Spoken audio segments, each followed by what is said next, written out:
कच्ची पक्की सड़क को पार करते हुए कार निरंतर कुलदेवी के मंदिर की तरफ चलती जा रही थी। कार के पीछे ही चल रही थी बस। उसमें बैठी घर की महिलाएं मंगल गीत गा रही थीं और हंसी ठिठोली कर रही थीं। सबके चेहरे पर रौनक देखते ही बन रही थी। कल ही घर के सबसे छोटे बेटे आर्यन की बारात लौट कर आई थी और आज सभी रिश्तेदार मिलकर कुलदेवी के मंदिर की तरफ उनके दर्शन के लिए जा रहे हैं।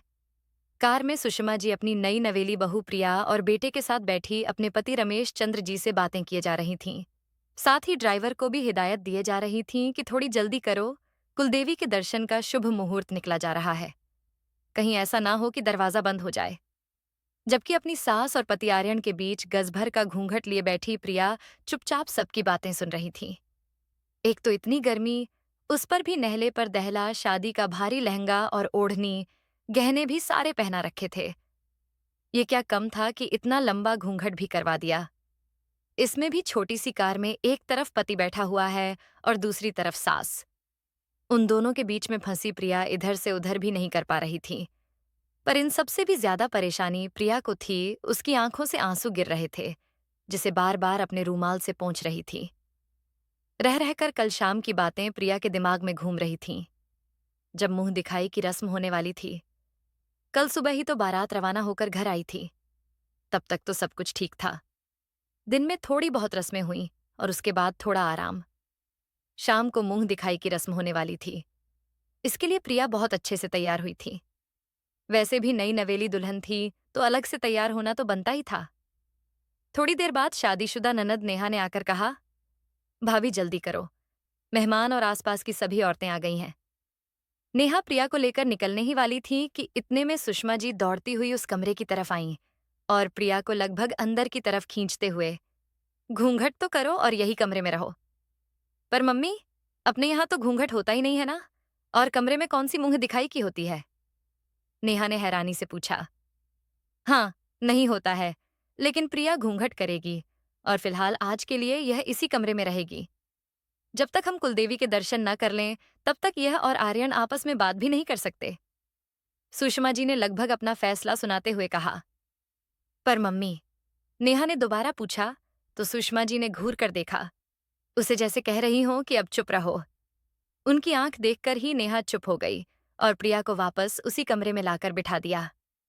थोड़ी देर बाद सुषमा जी अपनी ननद सरोज जी के साथ कमरे में आईं और आते ही सरोज जी प्रिया से बोलीं, अरे बहू, जरा अपने पैर तो दिखाना। उनकी बात सुनकर एक पल के लिए तो प्रिया को समझ ही नहीं आया कि बुआ जी कहना क्या चाह रही हैं।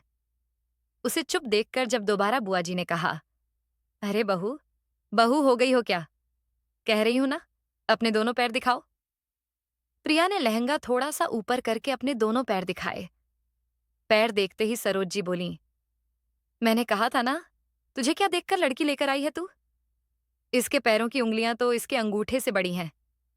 हे राम जी, जी मैंने तो बिल्कुल भी ध्यान ही नहीं दिया। काश ध्यान दिया होता तो इसे इस घर में लेकर नहीं आती। कहते हुए वो चुप हो गईं। पर सुषमा जी इस तरीके से कह रही थीं जैसे बहुत बड़ी गलती हो गई हो। तभी बुआ जी बोलने लगीं, वह तो जब कलश अंदर की तरफ धकेल रही थी तब देख लिया मैंने, नहीं तो पता नहीं क्या हो जाता। तू भी ना सुषमा, बहू लाने के चक्कर में ऐसी बावरी हुई कि बस अपना घर बर्बाद करने में तुली हुई है। अब क्या कर सकती हूँ दीदी, जब इसे देखने गए थे तब ठंड का मौसम था। इसने पैरों में जुराबें पहन रखी थीं, इसीलिए मुझे इसके पैर दिखे ही नहीं और मैंने भी ध्यान नहीं दिया। अरे तो जुराबें खुलवा कर देख लेती।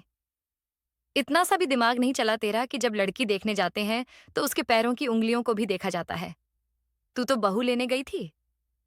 अब क्या होगा दीदी, मुझे तो बहुत डर लग रहा है। डर मत, मैं हूं ना। जब तक कुलदेवी के मंदिर में दर्शन ना करा दूं, इस चेहरे घर में किसी को भी मत दिखाना, खासकर अपने बेटे को। और सारी रस्म छोड़कर कल ही कुलदेवी के मंदिर जाने की तैयारी करो। ठीक है दीदी, जैसा आप कहो।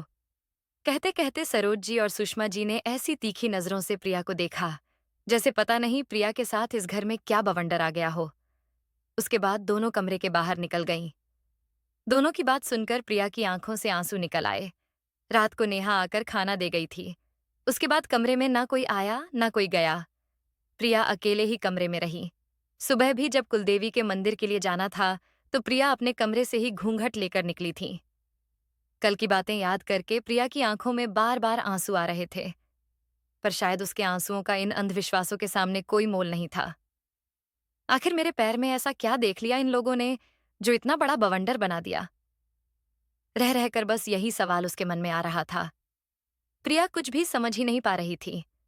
घूंघट में से ही अपने दोनों पैरों की तरफ देख रही थी, पर उसे कुछ समझ में नहीं आ रहा था। कभी वह अपने पैर देखती तो कभी सुषमा जी के पैर को। इन्हीं लोगों की तरह तो पैर है मेरे, फिर मेरे पैरों में क्या कमी रह गई जो मैं इतनी अपशगुनी हो गई? कुलदेवी के मंदिर पहुंचने के पहले आर्यन को मेरी शक्ल भी नहीं दिखनी चाहिए। आखिर क्यों? वह तो मुझे 3-4 बार पहले भी मिल चुका था। एक बार तो मम्मी जी खुद उसके साथ थीं। पर अब क्या हो गया? और इस छोटी सी कार में मुझसे चिपक के ही तो बैठा हुआ है। अब क्या उस पर अपशगुन नहीं लग रहा? जितना दिमाग वह लगा सकती थी वह लगा रही थी, बस चली जा रही थी। खैर थोड़ी देर में कुलदेवी के मंदिर पहुंचे, जिसे देखकर सुषमा जी के मुंह से सबसे पहले यही निकला, भगवान का शुक्र है कि दरवाजा बंद नहीं हुआ। फिर अपने पति रमेश चंद्र जी से बोली, अरे जाओ जरा बस में से जीजी को फटाफट लेकर आओ, अब वही बताएंगी आगे हमें क्या करना है। रमेश चंद्र जी फटाफट अपनी पत्नी की बात पर अमल करते हुए बस की तरफ चल दिए और अपनी बड़ी बहन यानी कि सरोज जी को फटाफट सुषमा के पास लेकर आए। दीदी को देखते ही सुषमा जी बोली, हाँ दीदी, अब बताओ क्या करना है? अरे करना क्या है, फटाफट से अपनी बहू और बेटे को कार से निकालो और दर्शन करने मंदिर ले चलो। याद रखना बेटा, आगे खड़ा होना चाहिए और बहू उसके पीछे ही। ठीक है। सुषमा जी ने ठीक वैसे ही किया जैसा सरोज जी ने कहा था। आगे आगे आर्यन, पीछे पीछे प्रिया घूंघट लिए हुए कुलदेवी के मंदिर में दर्शन के लिए चलने लगी। साथ में सरोज जी और सुषमा जी भी चल रही थीं, जबकि और रिश्तेदार महिलाएं पीछे पीछे मंगल गीत गाते हुए मंदिर में उन लोगों के साथ ही प्रवेश कर रही थीं। मंदिर में प्रवेश करते ही औरतें वहीं कंपाउंड में बैठकर मंगल गीत गाने लगीं, जबकि आर्यन, प्रिया, सरोज जी और सुषमा जी अंदर कुलदेवी के दर्शन के लिए गए। कुलदेवी के दर्शन के बाद आर्यन को तो बाहर कंपाउंड में बिठा दिया गया, जबकि सुषमा जी, सरोज जी और प्रिया वहीं पंडित जी के पास बैठ गईं। इधर उधर की बात ना कर सुषमा जी सीधे मुद्दे पर आईं और पंडित जी से बोलीं, पंडित जी, माता रानी की कृपा से शादी का सारा काम निर्विघ्न संपन्न हो गया, किंतु एक समस्या है जिसका समाधान आपको करना है। क्या हुआ बहन जी? बोलिए। इससे पहले कि सुषमा जी कुछ कहती, सरोज जी बोलीं, अरे ओ बहुरिया, जरा अपने पैर पंडित जी को दिखाना तो। सरोज जी के कहने पर प्रिया ने खड़े होकर अपने पैर पंडित जी को दिखाए। प्रिया ने पैर दिखाए ही थे कि सरोज जी ने बोलना शुरू किया, ये देखो पंडित जी, बहुरिया के पैरों की उंगलियां इसके अंगूठे से बड़ी हैं। आपको तो पता ही है, अब ऐसी लड़कियां कहाँ ससुराल में निभा पाती हैं। यहाँ तक कि ससुराल में वह अपनी ही चलाती हैं और हमेशा पति को दबा कर रखती हैं। अब हमारा तो एक ही बेटा है, अगर वह भी बहू के कहने पर चलेगा तो भला हमारा क्या होगा? सरोज जी अपनी ही धुन में बोले जा रही थीं। प्रिया उनकी बात सुनकर हैरान रह गई कि भला ये क्या बात हुई। मेरे पैरों की उंगलियां मेरे अंगूठे से बड़ी हैं, इसका मतलब मैं उनके बेटे को वश में कर लूंगी और पूरे घर में अपनी चलाऊंगी। भला बहू घर में घुसी नहीं कि बेटा हाथ से जाने का डर सताने लगा। अब इसके पैरों की बनावट ऐसी है, वह क्या कर सकती है? अरे तुम लोग भी क्या बातें कर रही हो? भला ऐसा भी कभी होता है क्या? दरवाजे पर खड़े रमेश चंद्र जी ने कहा, जिन्होंने शायद आते समय अपनी पत्नी और बहन की बातें सुन ली थीं। अरे आप तो बीच में ही ना बोलो तो ज्यादा अच्छा है। आप तो अपने व्यापार पर ध्यान दो। ये घर का मामला है, इससे हम ही निपट लेंगे। सुषमा जी ने रमेश चंद्र जी को चुप कराते हुए कहा। उनकी बात सुनकर रमेश चंद्र जी तो चुप हो गए और चुपचाप बाहर जाकर अपना काम करने लगे। ये नजारा देखकर प्रिया अपनी सास के पैर की तरफ देखने लगी, फिर अपने पैरों की तरफ। उसे तो अभी भी समझ में नहीं आ रहा था कि आखिर किसने अपने पति को वश में कर रखा है। तभी पंडित जी बोले, अरे बहन जी, जब किसी के शरीर की बनावट ऐसी ही हो तो कोई क्या करेगा? आप तो एक काम कीजिए, मैं कुछ पूजा बता देता हूँ, आप लोग वह करवा लीजिए, बाकी सब माता रानी की इच्छा। पंडित जी ने अपने कुछ तरीके बता दिए, लेकिन सुषमा जी और सरोज जी उससे संतुष्ट नहीं हुईं। प्रिया को भी बाहर घूंघट में ही बिठाकर दोनों मंदिर के एक तरफ जाकर बात करने लगीं। दीदी, पंडित जी ने भी पल्ला झाड़ लिया, ये कहकर कि जिसकी बनावट ही ऐसी हो, वह क्या करेगा? मुझे तो पहले ही पता था, इसका कोई उपाय नहीं। ये तो लड़की देखते समय ही देखना चाहिए था। लेकिन अब क्या किया जा सकता है? शादी तो हो ही गई। अब तो हमें ही अपने स्तर पर कुछ करना पड़ेगा। क्या करें दीदी? मेरा इकलौता बेटा है। कहीं बहू के चक्कर में हमें छोड़कर चला गया तो हमारा क्या होगा? तू एक काम कर, जहां तक हो सके बहू को दबा कर रख और दोनों के बीच में प्यार बढ़ने ही मत दो। अपने हिसाब से आर्यन के सामने तू अच्छी ही बनी रहना।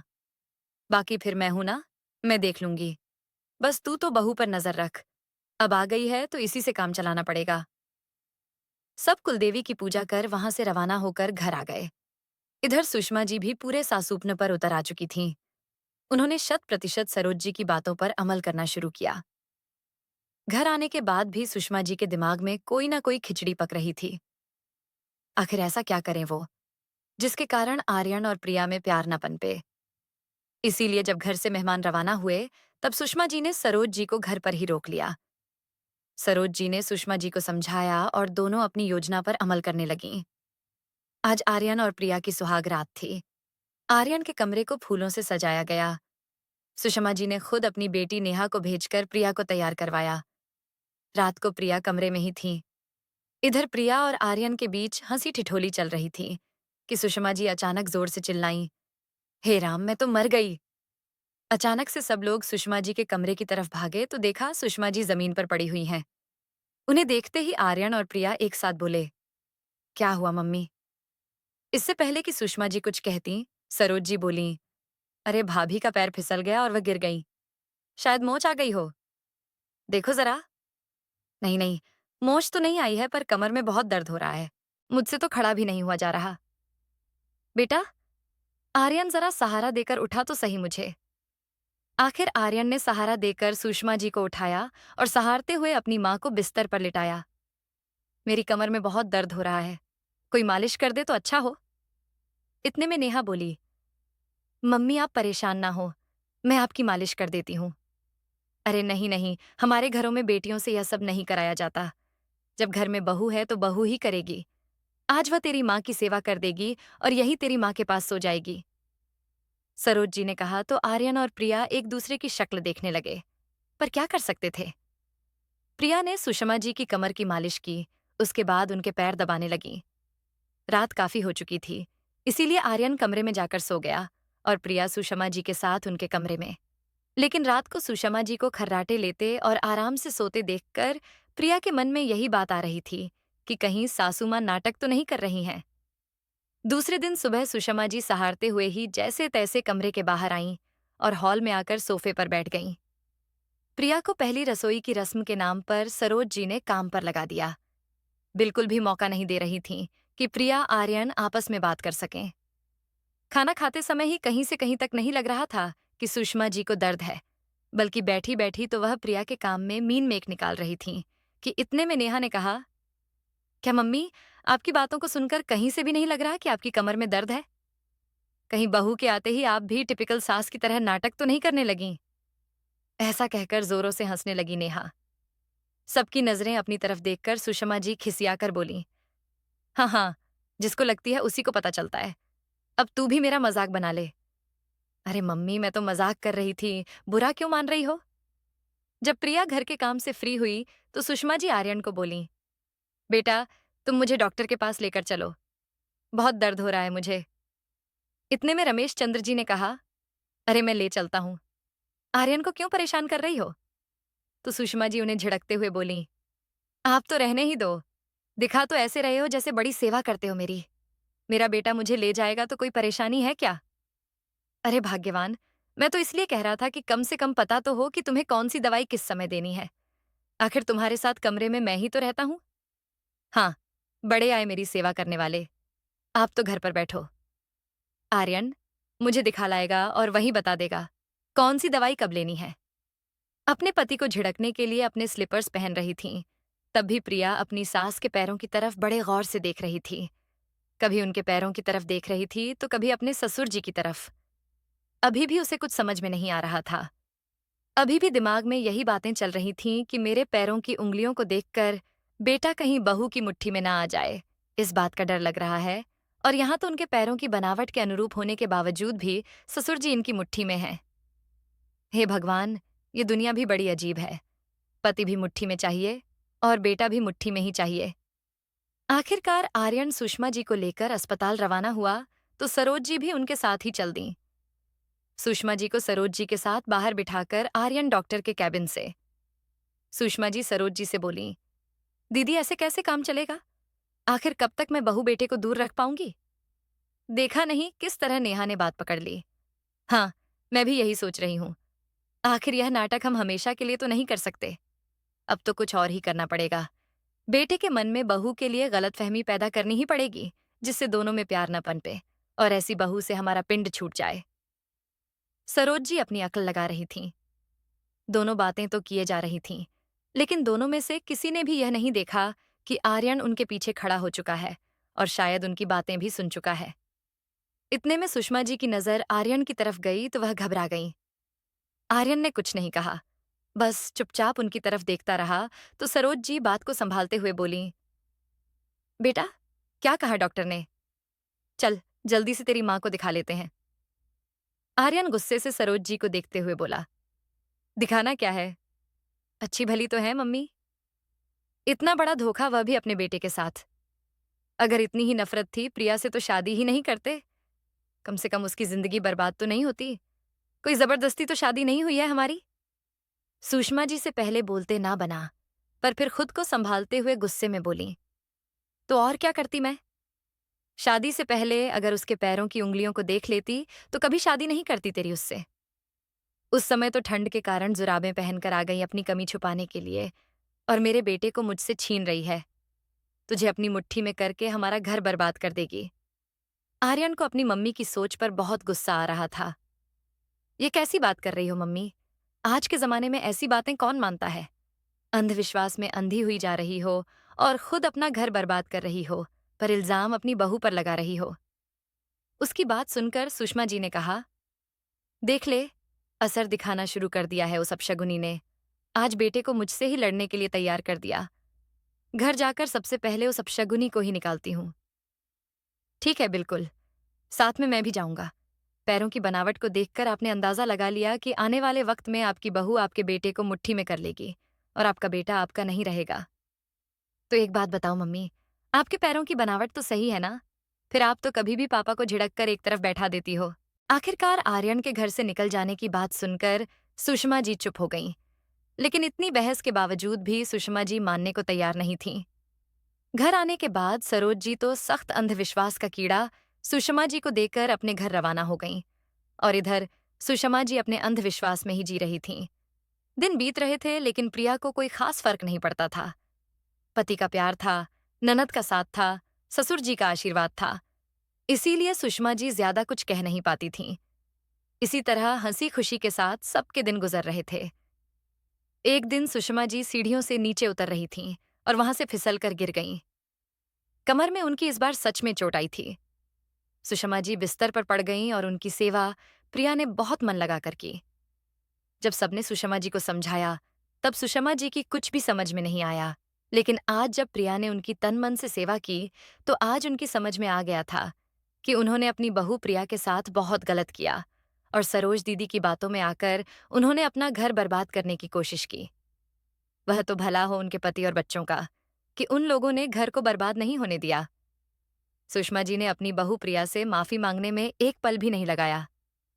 प्रिया, बहू, मैंने तुम्हारे साथ बहुत बुरा बर्ताव किया, उसके लिए मैं तुमसे माफी मांगती हूँ। मम्मी जी, आपको माफी मांगने की जरूरत नहीं है, लेकिन अंधविश्वास में आपको पड़ना नहीं चाहिए था। उधर सास बहू की बातें सुनकर रमेश चंद्र जी भी मुस्कुरा रहे थे, और साथ ही में आर्यन और नेहा भी। आज सुषमा जी पैर की उंगलियों के अंधविश्वास से पूरी तरह मुक्त हो चुकी थीं। आशा करती हूँ आपको हमारी कहानी अच्छी लगी होगी।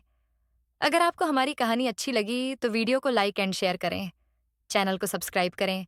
वीडियो देखने के लिए आपका धन्यवाद।